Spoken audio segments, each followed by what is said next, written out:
It's time for the 1430 Connection on 1430 WNAV and 99.9 FM, spotlighting news, newsmakers, and important community issues. Now, with this week's edition of the 1430 Connection, here is WNAV news anchor Donna Cole.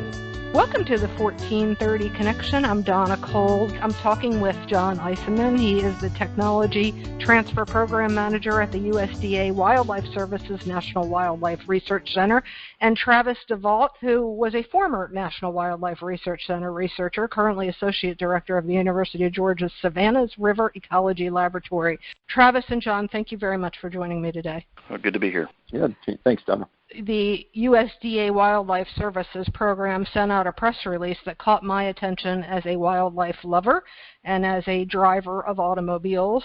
First paragraph reads as follows. Through a series of experiments with free-roaming white-tailed deer, researchers at the WS program's National Wildlife Research Center found the use of a rear-facing light-emitting diode, LED, light bar, which illuminates a larger portion of the vehicle's front surface than standard headlights alone, resulting in fewer dangerous deer-vehicle interactions. The likelihood of dangerous interactions decreased from 35% to only 10% of vehicles approaching when using a rear-facing light bar plus headlights versus just headlights alone. The reduction in dangerous interactions appeared to be driven by fewer instances of immobility or freezing behavior by deer when the light bar was used. In other words, the deer in the headlights syndrome, yes? That's right. Tell me how all of this came to be. Is this going to change the world, and how much longer do we have to wait for this LED light bar? Because I want one on my car right away. Sure. So deer vehicle collisions have been a problem in this country and others for a long time, and still there are over 1 million deer vehicle collisions in the United States every year, over $4 billion in damages, including human lives lost, and not to mention the deer. And most of the mitigation measures that have been in place for a lot of years are road-based rather than vehicle-based. So these are things like speed limits and warning signs and vegetation management along the roads. And some of the more successful road-based mitigation measures are fencing along with crossing structures like overpasses or underpasses that allow wildlife, including deer, to get from one side of the road to the other. And those are useful, but the problem is that it's very expensive to install fencing and crossing structures everywhere that they are needed. So we've been looking for a vehicle-based method to reduce deer collisions. So if it's on the vehicle, then it's always in the right place to try to reduce these collisions. Now, most deer vehicle collisions occur at night, and even though deer are more active at night, and that's probably one reason there are more deer vehicle collisions at night, also many researchers think that the headlights of the vehicles have something to do with these collisions. So vehicle headlights are designed for human vision, and deer vision is much different. Deer are more dark adapted. They're better at seeing things at night than humans are. So there's been speculation for a lot of years that perhaps these vehicle headlights are confusing the deer, or they're not able to get the information from those headlights about an oncoming vehicle that they need to get out of the way. They freeze because they don't know what to do. Our hypothesis in this study was that if we could give the deer more information about the vehicle, that it's coming toward them, then perhaps they will perceive more risk from that oncoming vehicle and do better at getting out of the way in time. So our idea was to take a light, and the type of light might not matter all that much. It's more here the idea that it's facing not away from the vehicle toward the road, but back toward the vehicle. And what that does is it lights up a larger portion of the vehicle so the deer can key in on that larger surface and see it looming toward them or getting larger to know that it's coming toward them than it would with just the headlights alone. So we did a field test where we approached the deer at night at a secure location where there was a large deer herd, and half of the vehicle approaches we used the rear-facing light and half of them we didn't.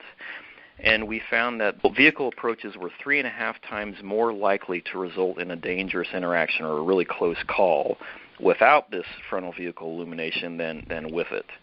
So we found that it was really successful at reducing these dangerous interactions. And when was that done? I believe it was 2017 when we conducted most of this field work. What was it that said to you, this could be it? My research for a number of years has looked at animal vehicle collisions, and not just deer collisions on roads, but much of my former work with my colleagues at USDA was with bird collisions with aircraft. And one of the ways we approached that research was with vehicle or aircraft lighting. And the idea there was that the bird vision is so much different than human vision. Maybe we can learn about bird vision and design a lighting system that works in such a way to give birds more warning about the aircraft coming at them. And we don't have a complete finished product on that yet, but we've been working on it and making progress for a number of years. Well, it occurred to us that maybe we could use that same approach with deer, because that's another big problem that there are only limited solutions for. The Insurance Institute for Highway Safety said, from 1975 to the mid-2000s, there was a general upward trend in deaths with collisions with animals, but this trend has leveled off over the past decade. These deaths increased from 89 in 1975 to 223 in 2007, and then declined to 190 in 2018. In 2018, the highest number of deaths in collisions with animals occurred during July to September in Maryland. In 2018, we had 2 motor vehicle crash deaths in collisions with animals. From 2009 to 2018, it's been 16. But that's just one state. Multiply that times all of the states. It's a lot of collisions, and as Travis has already indicated, it's a lot of dollars in insurance money and lives lost, yes?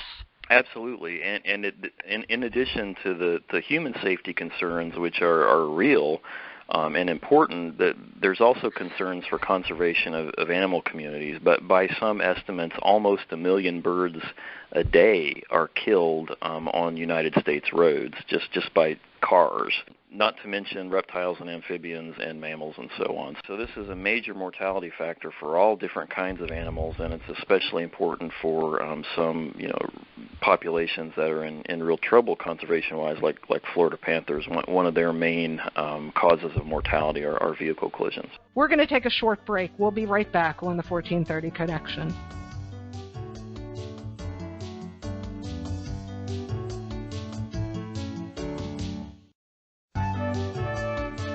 Welcome back to the 1430 Connection. I'm Donna Cole. I'm talking today with Travis DeVault.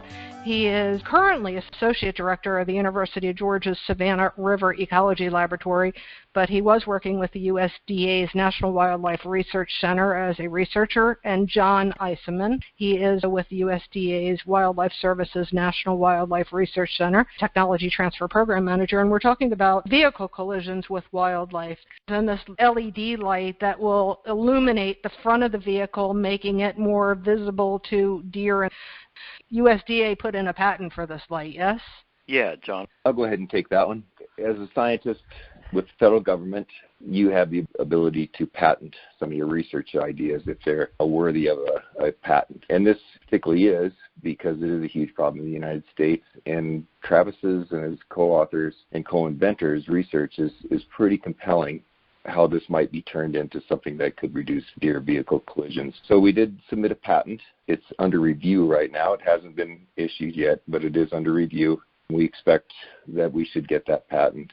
With that patent comes the opportunity for a business to begin to manufacture this light and sell the light. And that's one of the roles of federal laboratories as well, is to take knowledge or tools and techniques that have been developed in federal laboratories and push that information out into private business, to create jobs and stimulate the economy, protect wildlife in this particular case, but not so much to build the device ourselves, but create the opportunities for somebody else to take that and turn it into a product. So somebody out there listening maybe to this show will say, I now want to start mass producing the Travis light, or whatever that light is going to be called that will likely change the world, hopefully. It may not be called the Travis light, but who knows what it would be called. That the potential is there for somebody to pick this up, and it is applications to all kinds of vehicles and different driving situations.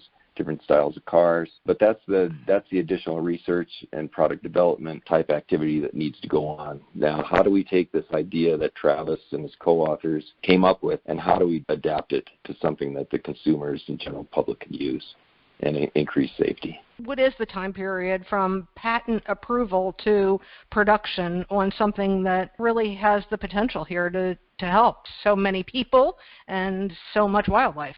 The time for a patent review could take 4 years. That doesn't mean you have to wait 4 years before you start producing this light or this type of a device. I'm sure everybody's aware of, you've heard of patent pending, and the same applies here. It just means that the idea has been submitted, it's under review by the U.S.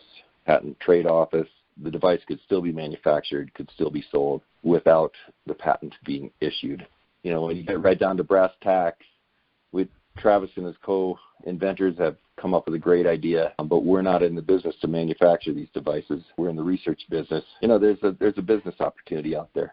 To go back to this Volvo radar system, Travis, did you look at some of these other systems out there that were already being used? In the wildlife damage management business, we always talk about an integrated approach to wildlife management. And the idea there is there's probably not going to be one single silver bullet that will solve the problem, whatever it might be, once and for all. So we look at a combination of methods that will work together to solve a problem. So certainly I think that the method like you described can be part of an integrated approach. Where we think our invention will help is there haven't been any, to my knowledge, vehicle-based methods that have been successful in actually moving deer away from the road. And deer behavior is very unpredictable, which most of your listeners probably know. You just never know if that deer is going to dart out into the road in front of you at the wrong instant, or whether it's going to stay by the side of the road, or what it will do. And along those lines, many fatal crashes caused by deer, the vehicle never even hit the deer. In many cases, drivers will swerve to miss the deer and then strike another car or another object. So the idea here is that we'd like to be able to get deer away from the road, to be able to move them away. And to our knowledge, there haven't been any successful products for on-vehicle use that actually repel deer or keep them away from roads. The deer whistles that are occasionally marketed and bought, that there's some peer-reviewed studies that shows that they're just simply not effective. So our idea here was to try to produce a device that would help move deer out of harm's way. We're going to take another short break. We'll be right back on the 1430 Connection.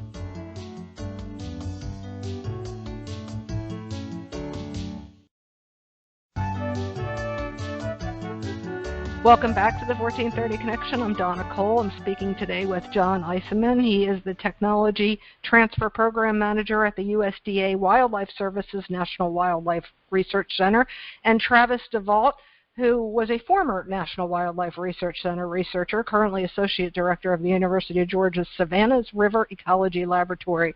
We're talking about wildlife collisions with vehicles and the LED light bar, which illuminates a larger portion of a vehicle's front surface and has proven to, in tests, to result in fewer dangerous deer-vehicle interactions. There is a period of time most vehicle-deer collisions happen, is there not? Sure. Any time from late summer on through fall and the deer breeding season is often when you have the highest number of collisions. Because the males are acting crazy. That's it. That's it okay. In a nutshell, yes. And one thing that you did mention that I should go back to, you said a lot of people will swerve to avoid the deer, thus having an accident with other drivers or run into trees. But one of the things that is most often recommended is you do not swerve when you see a deer run at you. It's more dangerous to swerve than to hit the deer, yes? Sure, and it's always hard to know how you'll react under a stressful situation in a split second like that. But certainly that's almost always a bad idea to swerve. It's best to brake as quickly as you can do safely, because even if you end up hitting the deer, if you're not traveling as quickly, you'll probably do less damage and have less chance for a substantial crash that could hurt yourself. So brake if you can, but definitely don't swerve. Most of your research into the deer project was an offshoot of what you were doing with trying to figure out aircraft and bird collisions, yes?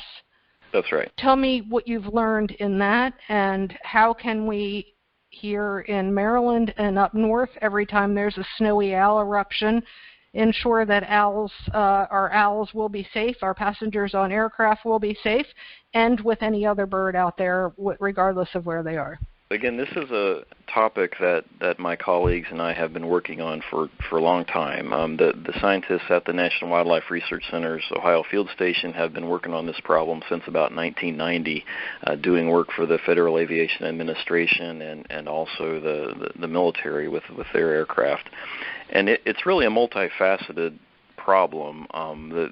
There's research that goes on to reduce strikes at the airport in that low altitude environment where most strikes occur, in that bird-rich zone, and that often has to do with habitat management to grow the types of plants that the wildlife don't necessarily like, the wildlife that you're most concerned with, striking aircraft.